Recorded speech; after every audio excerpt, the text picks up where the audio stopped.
नमस्कार, AB star news देख रहे हैं आप और मैं हूं आपके साथ सोहन सिंह।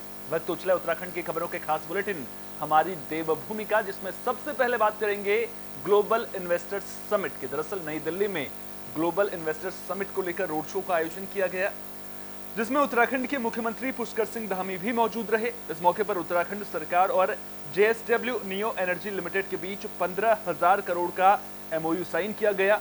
MOU के तहत अल्मोड़ा में 1500 मेगावाट के 2 पंप स्टोरेज का विकास किया जाएगा। इसके साथ ही मुख्यमंत्री पुष्कर सिंह धामी ने उत्तराखंड में pump storage plant, cement, sport training centre, पेयजल, कुमाऊं के मंदिरों के पुनर्निर्माण और सौंदर्यीकरण के क्षेत्र में सहयोग की उम्मीद जताई। अल्मोड़ा में प्रस्तावित योजना से बड़ी आबादी को पेयजल की आपूर्ति और कृषि के लिए सिंचाई की सुविधा मिलेगी।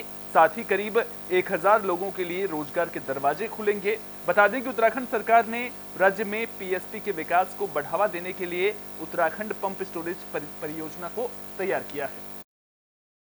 8 और 9 दिसंबर को होनी है, वो आयोजित करने का निर्णय लिया है।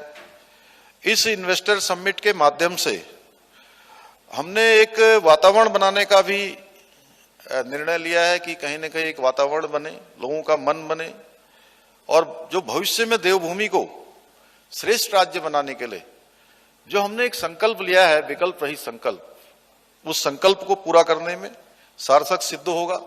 और इसी उद्देश्य की पूर्ति के लिए आप सबको जानकारी होगी, पिछले दिनों हमने इंग्लैंड का भी हमारे प्रतिनिधि मंडल ने दौरा किया था। वहां पर 2 रोड शो भी आयोजित हुए थे, लंदन और बर्मिंघम में, और वहां पर 400 से भी अधिक उद्योग जगत के विभिन्न प्रतिनिधियों से, निवेशकों से हमारा संवाद हुआ था और लगभग 12,500 करोड़ का तत्काल वहां पर निवेश के करार हुए थे। और सब मिला के अगर मैं बात करूं तो और भी हमको प्रस्तुत। उत्तराखंड में लोकसभा चुनाव से पहले कांग्रेस पार्टी हमलावर नजर आ रही है। कई मुद्दों को लेकर कांग्रेस सरकार की घेराबंदी करती हुई नजर आ रही है। इस बीच कांग्रेस प्रदेश अध्यक्ष करण माहरा ने प्रदेश सरकार पर डेंगू के मामले में नाकाम रहने समेत कई मुद्दों को लेकर हमला बोला। उन्होंने कहा कि डेंगू से इस वक्त पूरा प्रदेश जूझ रहा है, लेकिन सरकार आंकड़े छुपाने का काम कर रही है। लोग काफी परेशान हैं, लेकिन सरकार केवल आंकड़ेबाजी कर रही है। इसके साथ ही कांग्रेस अध्यक्ष ने एम्स ऋषिकेश में हुई बाहर के 600 नियुक्तियों को लेकर स्वास्थ्य मंत्री पर निशाना साधते हुए अस्पताल में मशीन फरोख्त को लेकर के भी सवाल उठाए हैं। मशीन खरीद को लेकर के गंभीर आरोप लगाए हैं। चर्चित पेपर लीक घोटाले में शामिल हाकम सिंह से सांठगांठ का भी सरकार पर कांग्रेस प्रदेश अध्यक्ष ने आरोप लगाया है। गुजरात के किसी बड़े नेता के दबाव में टेंडर देने के बाद भी कांग्रेस प्रदेश अध्यक्ष ने कही है। साथ ही कानून व्यवस्था को लेकर भी सरकार को आड़े हाथों लिया है। पूर्व में भी हड्डी और कंकाल खरीद पर बड़ा घोटाला हुआ, मशीन खरीद पर घोटाला हुआ, CBI जांच बैठी, लेकिन 600 लोगों की जो नियुक्तियां वहाँ नर्सिंग में हुई, नर्सिंग काउंसिल ऑफ उत्तराखंड में उनका पंजीयन होना आवश्यक था, जो नहीं किया गया। राजस्थान से ही 600 लोगों की नियुक्तियां कर दी गई। मेरा आरोप है कि उन नियुक्ति की जांच होनी चाहिए, नेताजी की भी जांच होनी चाहिए कि वो राजस्थान के प्रभारी थे और उस प्रभारी के तौर पर कार्य करते हुए कौन ऐसे लोगों से उनकी मुलाकात हुई जिससे एक ही स्टेट के इतने सारे लोग उत्तराखंड में नौकरी में आ गए और उत्तराखंड के जो नौजवान नवयुवतियां नर्सिंग करे हुए ट्रेंड लोग थे, उनके अधिकारियों का हनन हुआ। और कहीं मुझे डाउट है इस बात का। द्वाराहाट से ब्लॉक प्रमुख और रानीखेत जिलाध्यक्ष विकास भवन के गेट के सामने धरने पर बैठ गए। आपको बता दें कि दिशा की बैठक में भाजपा पदाधिकारियों को सम्मानित ना किए जाने और सदस्यों की बात ना सुने जाने पर उन्होंने नाराजगी जताई।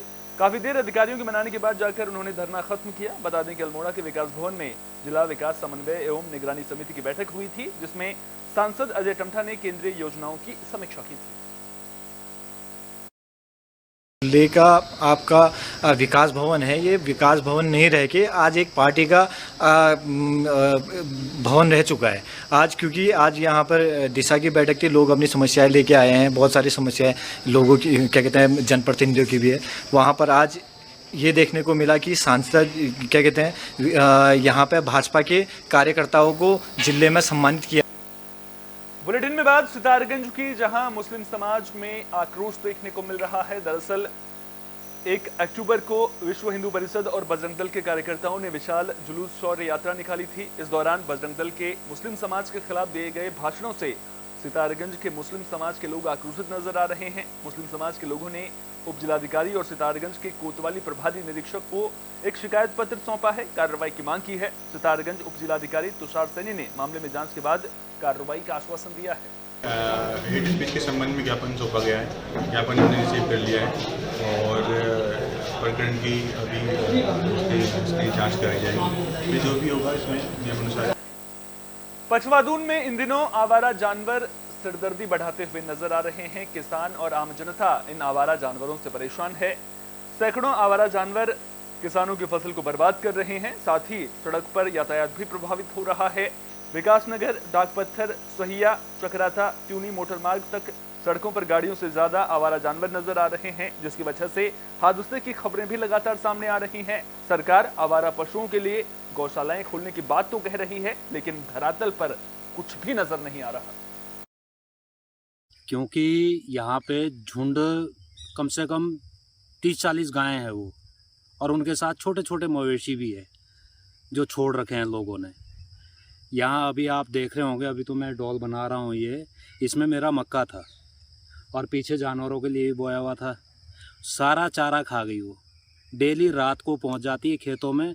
अब कितना तो हम भी निगरानी करेंगे, बगल में जंगल है और इससे ऊपर ये जो चार धाम की रोड है, वहीं पे ये मवेशी सारे वहाँ इकट्ठे हो जाते हैं रात के समय।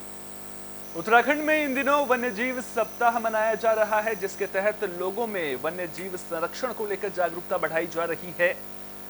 उत्तरकाशी में वन्यजीव सप्ताह के तहत कुटेटी में गोष्ठी का आयोजन किया गया। इसके बाद कुटेटी कॉलोनी और तिलोथ जसपुर में जन जागरूकता रैली निकाली गई।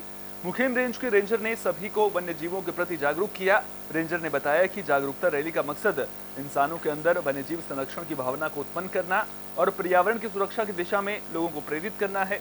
वन्य और पर्यावरण संरक्षण में लगे विभिन्न संगठनों और वन्यजीव प्रेमियों को प्रोत्साहित करना ही इसका उद्देश्य है। आपको बता दें कि वन्यजीव सप्ताह की शुरुआत साल 1954 में हुई थी।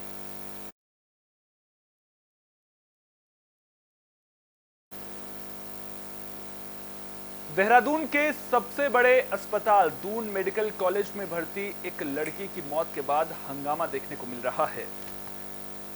आपको बता दें कि मंगलवार को तबीयत बिगड़ने पर जौनसार क्षेत्र से 18 साल की एक लड़की को भर्ती किया गया था, जिसकी इलाज के दौरान मौत हो गई। इस घटना के बाद परिजनों ने अस्पताल प्रशासन पर इलाज में लापरवाही करने का आरोप लगाया है, जिसके चलते देर शाम से ही युवती का शव इमरजेंसी के बेड पर ही रखा हुआ रहा, जिससे पुलिस की मदद से अब मोर्चरी में रखवा दिया गया है। वहीं मामले की गंभीरता को देखते हुए मेडिकल कॉलेज के प्राचार्य डॉक्टर आशुतोष सयाना समेत तमाम प्रशासनिक अधिकारियों की एक बैठक हुई, ताकि मामले को लेकर निष्कर्ष निकाला जा सके। हाँ, देखिए, ये मामला मेरे संज्ञान में भी आया कि निशा नाम की एक 18 साल की लड़की जो काफ़ी तेज़ बुखार, पेट में दर्द और मुंह से खून आने की शिकायत को लेकर रात लगभग 11:15 बजे इमरजेंसी में भर्ती की गई थी, जहाँ पर हमारे मेडिसिन के डॉक्टर ने उसको देखा और कुछ दवाइयाँ दी, लेकिन अनफॉर्चुनेटली वो सर्वाइव नहीं कर पाई। अब ऐसे में घर वालों का जो इस तरह का इल्ज़ाम है कि शायद कुछ दवाइयाँ दूसरे मरीज को दी जाने वाली इधर दी गई हैं, तो उस तरह का तो कुछ हमारी शुरू की इंक्वायरी में नहीं पाया गया है। लेकिन फिर भी हमने एक अपने डिप्टी एमएस डॉक्टर डोभाल और बाकी डॉक्टर्स के बुलेटिन के आखिर में बात रुद्रप्रयाग की भी कर लेते हैं, जहां होटल में आग लगने का मामला सामने आया है। तो रुद्रप्रयाग केदारनाथ यात्रा के अहम पड़ाव गौरीकुंड में बीती देर रात एक होटल में गैस सिलेंडर फटने से भीषण आग लग गई। गनीमत रही कि घटना में किसी की जान का कोई नुकसान नहीं हुआ है, लेकिन होटल व्यापारियों को भारी नुकसान हुआ है। सूचना मिलने पर मौके पर पहुंची एनडीआरएफ, एसडीआरएफ, डीडीआरएफ की टीम ने आग पर बमुश्किल काबू पाया, लेकिन तब तक होटल में रखा सारा सामान जलकर राख हो गया था। आपको बता दें कि केदारनाथ यात्रा के मुख्य पड़ाव गौरीकुंड स्थित गौरी माई मंदिर के पास एक होटल में गैस सिलेंडर पर आग लग गई थी। आग इतनी भयानक थी कि देखते ही देखते धमाके होने शुरू हो गए थे, जिससे लोगों में हड़कंप मच गया। ऐसे में लोगों ने भागकर अपनी जान बचाई। इस दौरान मौके पर भगदड़ मच गई, लोग इधर उधर भागते दिखाई दिए। आग लगने से 2 सिलेंडर भी फट गए थे, जिनके धमाकों से आसपास का क्षेत्र दहल उठा। उत्तराखंड की खबरों के खास बुलेटिन हमारी देवभूमि में फिलहाल के लिए इतना ही। अपना बहुत बहुत ख्याल रखिए। देश दुनिया की तमाम अहम खबरों के लिए देखते रहिए AB स्टार न्यूज।